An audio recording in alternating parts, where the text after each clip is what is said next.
하나님께 영광을 돌립니다.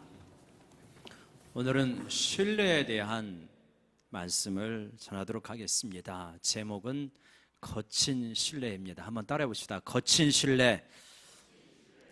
그러니까 얌전한 신뢰가 아니라 거친 신뢰, 가차 없는 신뢰, 야성이 있는 신뢰, 앞뒤 가리지 않는 신뢰, 이런 뜻입니다.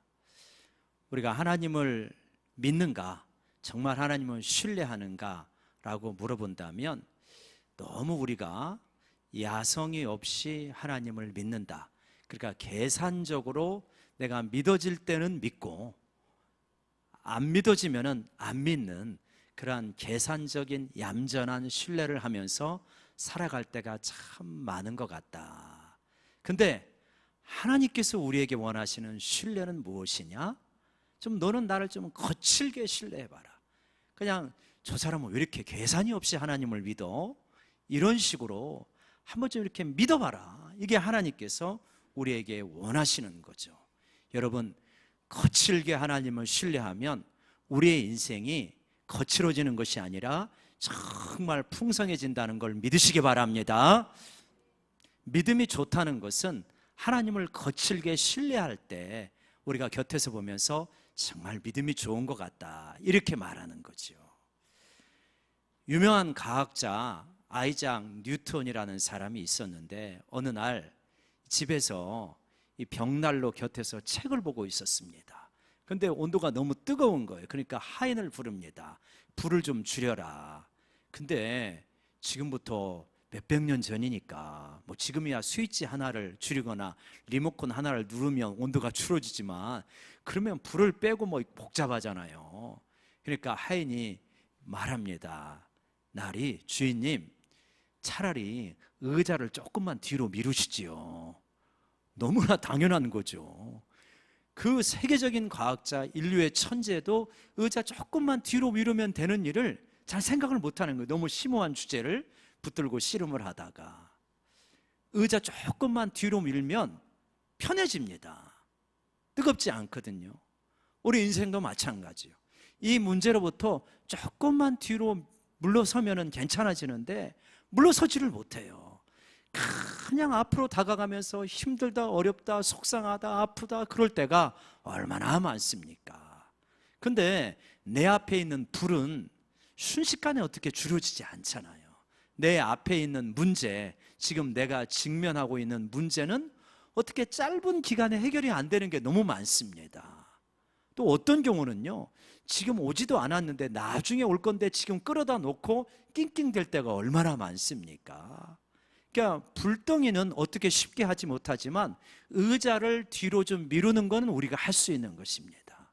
그러니까 주님은 네 마음에 나를 신뢰하는 믿음을 가지면 네가 이 문제로부터 조금 멀어지게 되어지고 문제를 객관적으로 바라보게 되고 그리고 나아가서는 해결할 수 있다라고 말씀하시는 거죠.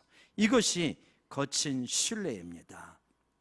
그런데 많은 사람들이 하나님을 신뢰하지 못하기 때문에 굉장히 많은 염려와 두려움과 근심 가운데서 인생의 에너지를 낭비할 때가 얼마나 많은지 모릅니다. 사실 우리가 그런 때가 지나온 세월들을 생각해 보면 그런 순간들이 굉장히 많았죠. 그러니까 우리는 생각할 때 옛날 사람들은 별로 걱정이 없었을 것이다 이렇게 생각하기 쉽지 않습니까? 근데 그렇지 않아요. 하나님의 아들인 예수님께서 이 땅에 오셨을 때 보니까 얼마나 이 사람들이 안타깝게 살아가고 계셨겠어요. 그죠? 하나님의 아들이 이 땅에서 보니까 저런 걱정 안 하면 되는데, 저런 염려 근심 안 하고 살면 되는데 왜 이렇게 염려하고 근심하고 걱정하며 살아갈까? 아마 우리 주님이 굉장히 안타까우셨던 것 같아요. 그래가지고 이 누가복음 12장 말씀하고 연결된 말씀이 마태복음 6장에 있는 말씀인데, 너희는 먼저 그의 나라와 그의 의를 구하라, 거기에 연관된 말씀, 그 앞에 있는 말씀이란 말이에요. 그러니까 하나님의 아들이 이 땅에 와서 피조물들이 살아가는 모습을 보고 안타까워가지고 너희는 왜 이렇게 염려하고 걱정이 많으냐? 무엇을 먹을까? 무엇을 입을까? 왜 그렇게 걱정하느냐? 그러면서 뭐라고 말씀하셔요? 하늘에 날아가는 저 새를 봐라. 들에 핀 백합화를 봐라. 너희는 무엇을 입을까 그렇게 걱정하지?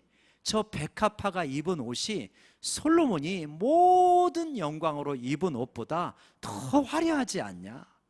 무엇을 먹을까 그렇게 걱정하지 너희들? 저 하늘에 나는 새를 봐라.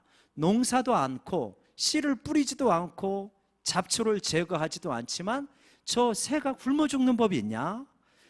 너희는 저 새보다 백합화보다 훨씬 귀하지 않냐? 이게 마태복음 6장의 말씀이잖아요.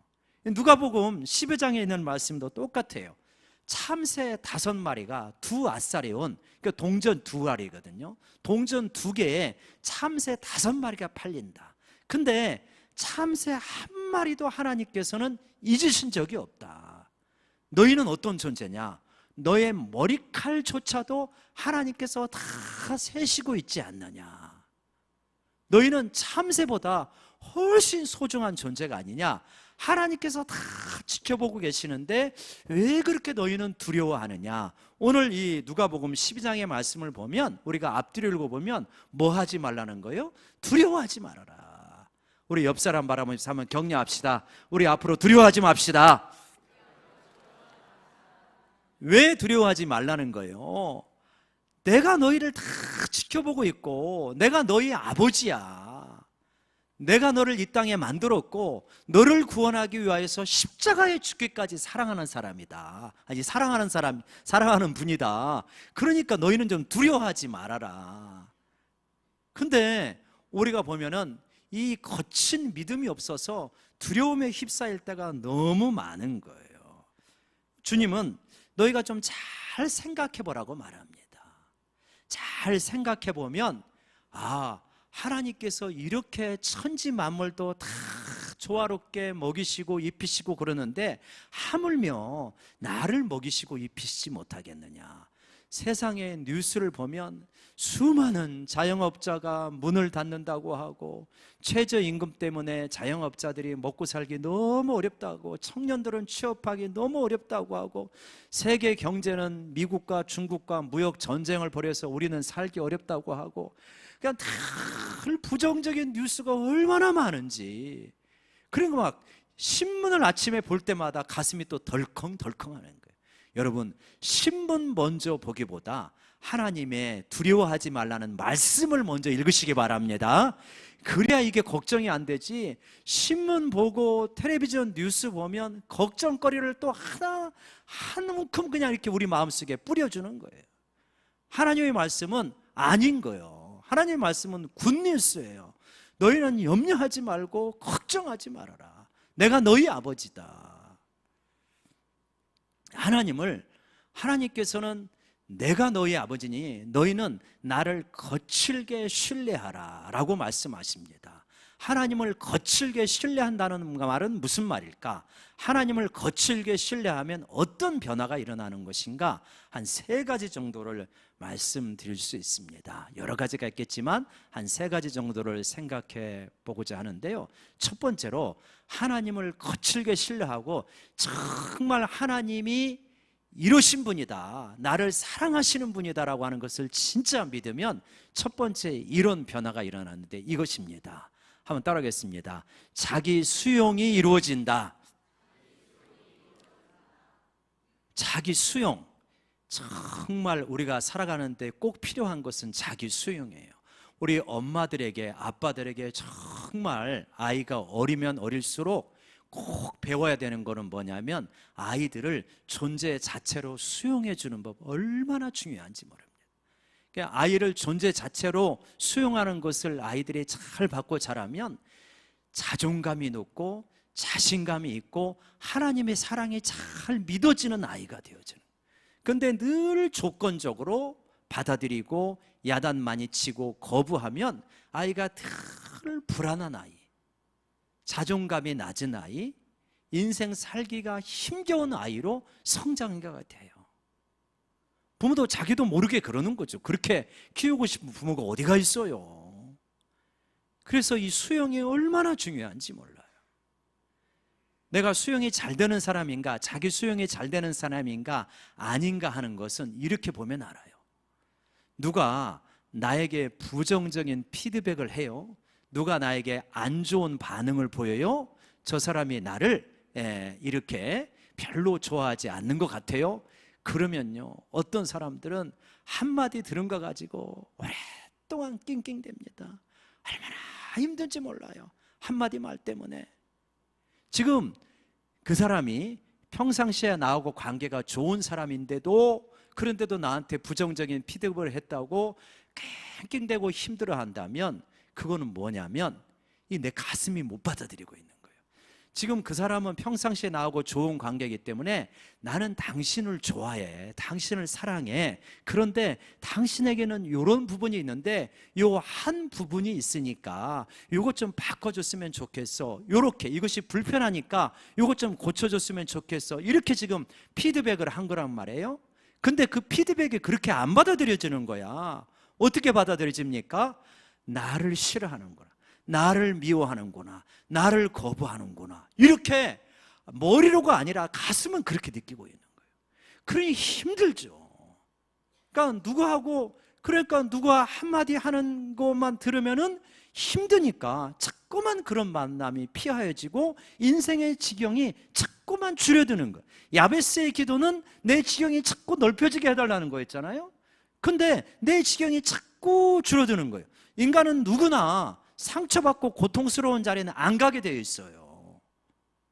그런데 한마디 말이 나를 거부하는 것처럼 느껴지니까, 그러니까 자꾸만 위축되어지고 줄어들고 갈수록 줄어드는.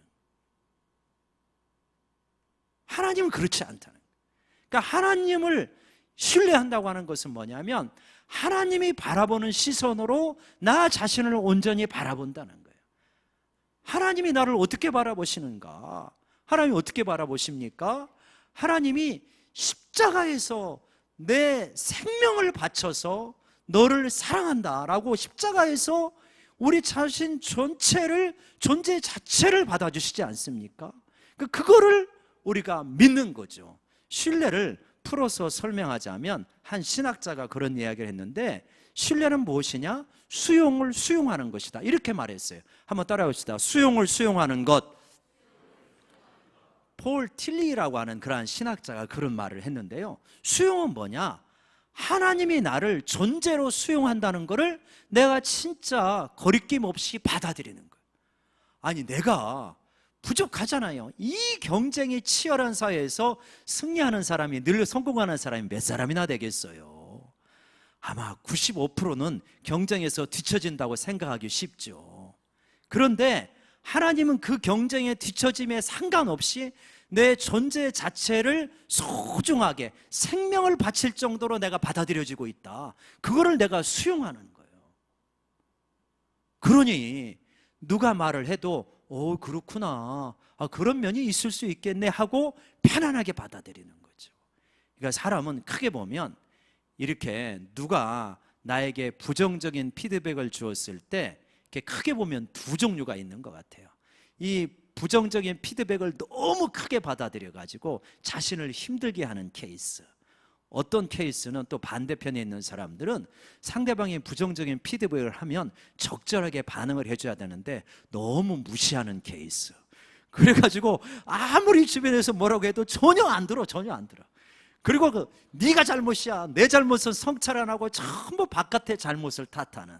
이거는 건강한 게 아니고 이건 약간 병든 거예요. 우리는 어떤 면은 간에 이쪽이든 병들은 것. 적절한 수용이 필요한, 적절한 반응이 필요한 거죠. 그러니까 하나님은 우리를 적절하게 만드셔요. 기본적으로 하나님이 나를 수용한다는 것을 수용하면 우리가 적절하게 반응하게 돼요. 내 안이 안정되어 있으니까 적절하게 반응하는 거죠. 내 안이 불안하면은 뭔가 과격하게 이쪽으로든 치우쳐서, 한쪽에 가서는 막 너무 낑낑낑대고 한쪽에 가서는 하나도 안 들어버리고, 그래서 전혀 성장이 없고 이렇게 되어지는 거예요. 다 양쪽이 치우치는 것이다. 근데 하나님의 수용을 받아들이게 되면 안정감 속에서 잘못한 것은 잘못한 것으로만 받아들이고, 그러나 근본적으로는 크게 흔들리지 않는 그런 역사가 일어나게 되어진다. 신뢰는 굉장히 놀라운 것입니다. 먼저 우리를 뿌리 내리게 해요. 하나님 안에 뿌리 내리게 만드는 놀라운 역사를 일으키는. 그래서 너희는 나를 믿어라고 말하는 거야. 너 왜 이렇게 외부에서 무슨 일 하나 있다고 그렇게 흔들리느냐? 네 뿌리가 어디에 있느냐? 다른 사람의 말에, 다른 사람의 인정에 네 뿌리가 있느냐? 아니라는 거예요. 네 뿌리는 너를 온전히 십자가를 통해서 받아들이는 나에게 네 뿌리가 있는 것이다. 하나님 이렇게 말씀하시는 거죠. 여러분, 우리 옆 사람 바라보면서 한번 격려합시다. 우리 인생의 뿌리를 십자가에 내립시다.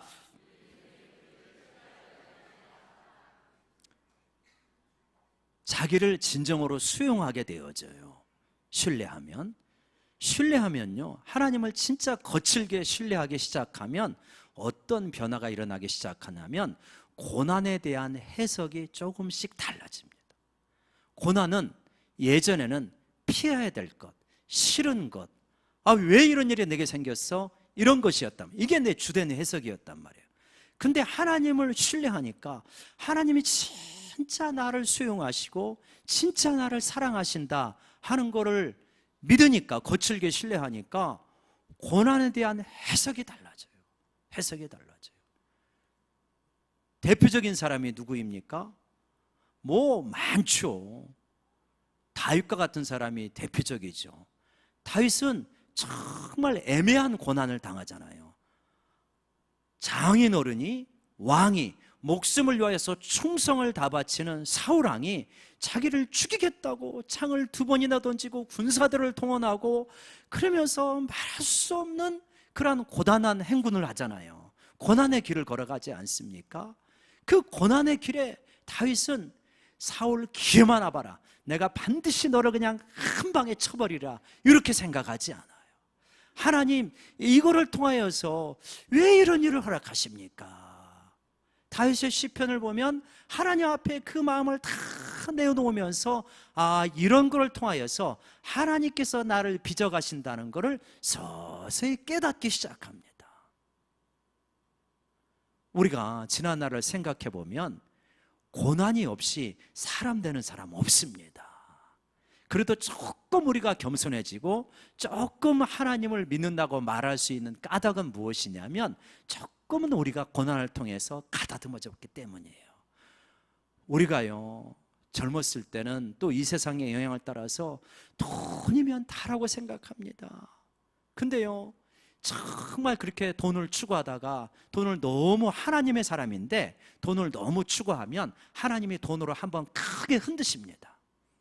대부분 그래요, 보니까.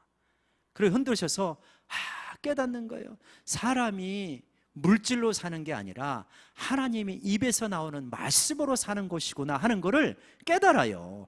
이게 성경을 그냥 읽어서 깨닫는 거하고 내가 진짜 경제적으로 완전히 그냥 10,000원짜리 하나 없고 버스비 한 번 없어서 깨닫는 거하고는 차원이 다릅니다. 온몸으로 깨닫게 하셔요. 그래서 고난당함이 내게 유익이라, 고난을 당함으로 내가 주의 율례를 배웠나이다 라고 하는 고백이 나오게 되어지는 거예요. 고난에 대한 해석이 달라집니다. 우리 믿음이 좋은 우리 권사님들 이렇게 보면 고난이 왜 없어요? 고난 다 있잖아요. 근데 믿음이 좋은 우리 성도님들이나 이런 분들을 보면 고난의 자리 때 특징이 있더라고요. 뭐 하냐면 하나님 앞에 납작 엎드린다는 거예요. 예전에도 기도했어. 근데 고난이 오니까 더 기도하시는 거예요. 더 헌신하시는 거예요. 그래가지고 이 고난에 대한 하나님의 해석을 내 것으로 받아들이기 시작하는 거예요. 그러니까 우리가 아직 하나님을 거칠게 신뢰하지 못한다는 것은 무슨 말이냐면 고난이 오면 자꾸 하나님으로부터 멀어지는 거예요. 다른 데 가서 자꾸 위로를 받고 다른 데 가서 다른 해석을 받아들이려고 해요. 하나님의 해석을 받아들여야 되는데 이게 때로는 너무 안타깝더라.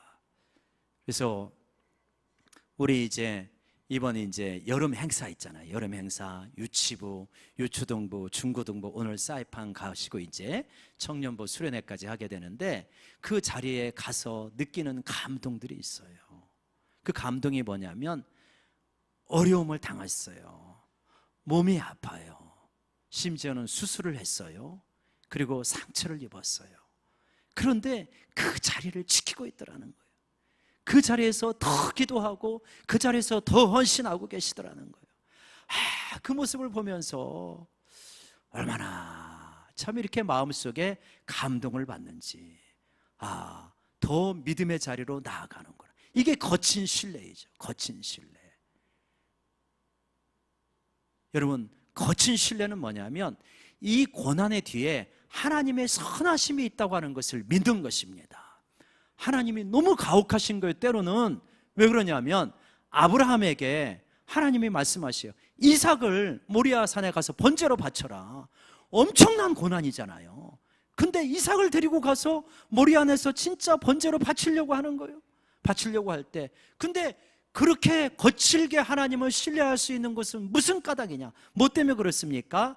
지금까지 나를 인도해 신 하나님을 볼 때 내가 이삭을 바쳐도 하나님이 이삭을 돌려주실 것이라는 것을 아브라함이 믿고 있는 거예요. 이 고난의 너머에는 하나님의 훨씬 더 좋으신 선하신 계획이 있다는 걸 믿는 거예요. 그래서 고난에 대한 해석이 달라지니까 이삭을 바칠 수가 있게 되어집니다. 여러분, 하나님께서 내 삶 속에 어떤 힘겨운 고난을 허락하셨습니까? 하나님을 거칠게 신뢰한다면 이 고난에 대한 해석을 다르게 하셔서 이 고난을 통하여서 오히려 하나님께서는 선하신 것을 예비하고 계시다는 것을 믿는 우리 모두가 되기를 원합니다.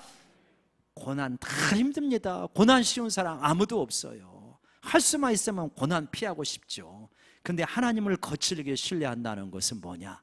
하나님 좋은 것 예비한 줄로 믿습니다. 하나님 이것 통해서 제가 좀 깎이는 줄로 믿습니다. 제가 하나님의 사람으로 겸손하고 낮아지는 거 믿습니다. 이거를 믿고 고난을 해석하고 나아가는 거죠. 그렇기 때문에 세 번째로 하나님을 거칠게 신뢰하게 되어지면 어떻게 하느냐? 그 힘겨운 자리에서 기도하게 되어지는 거죠. 다 하나님 앞에 엎드리게 되어지고 엎드려도 낮아지게, 아주 낮은 자세로 엎드리게 되어진다. 우리가 하나님을 신뢰하지 못할 때가 있잖아요. 때로는 하나님의 신뢰도 잘 되어지지만 때로는 잘 안 되어지기도 하는데 우리에게 나타나는 특징이 그거더라고요. 하나님을 신뢰를 잘 하지 못하게 되면 어떻습니까? 우리가 조금 어려운 일이 생기고 힘든 일이 생기면 자꾸 입에서 불평이 나오는 거예요. 원망이 나오는 거예요. 그리고 내 자신도 못 받아들이고 내 주변도 사랑도 못하고 자꾸 이렇게 되어지는 거예요. 그래서 하나님은, 하나님을 네가 신뢰한다고 하는 것은 뭐냐? 네가 하나님 앞에 엎드리는 것이다. 엎드리는 변화가 일어나요.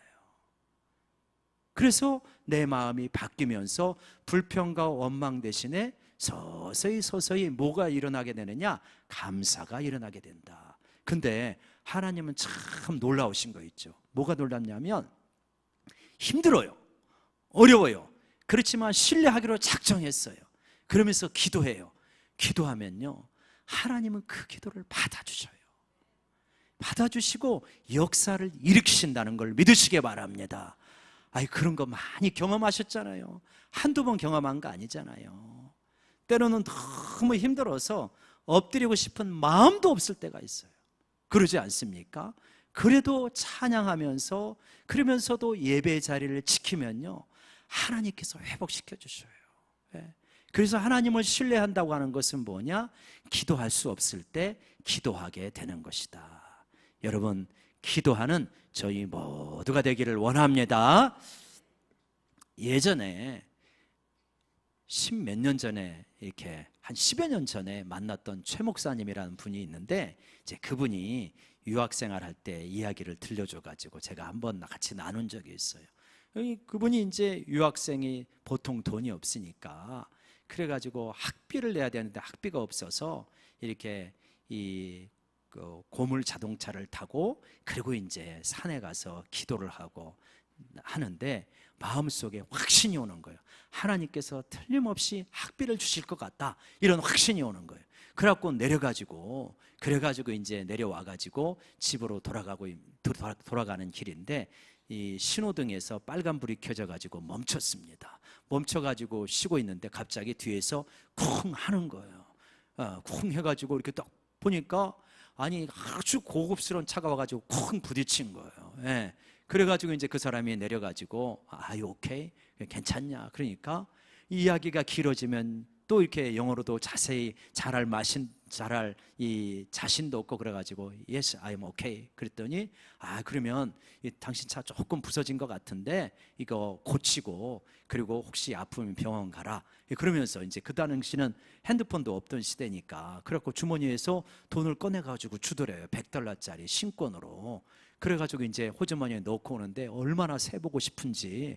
그러니까 근데 차에서 셀 수가 없으니까 그냥 몰고 온 거예요. 몰고 오자마자 집에 가서 바로 뭐 했겠습니까? 그래가지고 이렇게 딱 세보니까 하나님은 기가 막히셔서 등록금을 딱 정확하게 그 신사를 통해서 주셨대요. 우리가 이때 경험하는 거 있죠. 좀 더 세게 기도할 걸. 하나님, 등록금 플러스 생활비, 등록금 플러스 생활비 하지 왜 등록금만 기도했을까? 하나님 그런 경험 많으시죠? 하나님이 진짜 그만큼만 주셔요. 더 주시는 경우도 있기는 있지만 대부분 꼭 필요한 것만 주시더라고요. 아마 이번 선교 가면서 그런 분도 있을 거예요. 하나님, 선교 갈 때 등록비 주세요. 그러면 정말 이렇게 그만큼만 주셔요. 막 한 2, 300 확 주시면 좋을 텐데 그냥 그만큼 주시는. 아마 하나님 더 의지하고 기도하라고 그러시는 것 같아요. 여러분, 이런 거 한두 번 경험 안 해본 분 없어요. 대부분 경험합니다. 근데 하나님은 너 그런 거 좀 일상적으로 경험하기를 원하시는 거예요. 너 일이 생겼을 때만, 등록금 부족할 때만 기도하지 말고, 그러지 말고 너 정말 일상적으로 나를 한번 거칠게 신뢰해봐. 이것저것 계산하지 말고 거칠게 신뢰하면 네 삶이 내가 너와 함께하는 증거가 풍성해질 것이다. 하나님 그걸 우리에게 원하시는 거예요. 여러분, 우리 모두 다 믿음이 약하고 계산적으로 하나님을 신뢰할 때가 참 많아요. 그래서 하나님 경험도 굉장히 제한되어 있어요. 좀 믿음이 좋은 사람들은 어떤 사람입니까? 전도 잘하시는 분은 어떤 사람입니까? 제가 보니까요, 우리 교회 전도 잘하시는 분들은 특징이 있더라고요. 앞뒤 가리지 않더라고요. 이 사람이 될 것 같다, 안 될 것 같다, 저 사람이 말을 잘 들을 것 같다, 안 들을 것 같다, 그런 거 상관하지 않아요. 그리고요, 제가 폄훼하는 거 아니고 오히려 존경해서 말하는 겁니다. 상대방 인상에 신경 쓰지 않더라고요.